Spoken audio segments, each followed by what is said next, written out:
ইয়ারমুকের যুদ্ধ, যেখানে 5 লক্ষ রোমান এবং 30,000 মুসলমান ছিল। রোমানদের সেনাবাহিনীতে 60,000 আরব খ্রিস্টানও ছিল।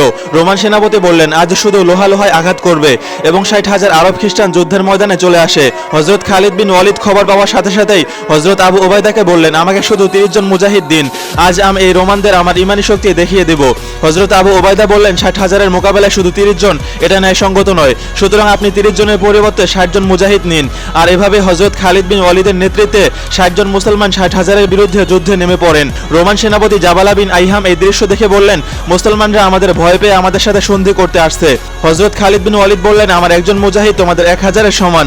আর এভাবে 60 জন মুসলমান 60,000-এর উপর ঝাঁপিয়ে পড়ে এবং চোখের পলকে 60 জন মুসলমান 60,000 রোমানকে পিষে ফেলে। আল্লাহু আকবার। এই যুদ্ধে 5,000 রোমান নিহত হয়, আর যারা বেঁচে যায় তারা কোনো রকম জান নিয়ে পালিয়ে যায়। আল্লাহ আমাদের অন্তরে এই সাহাবীদের মতো ঈমান এবং চেতনা জাগ্রত করুন।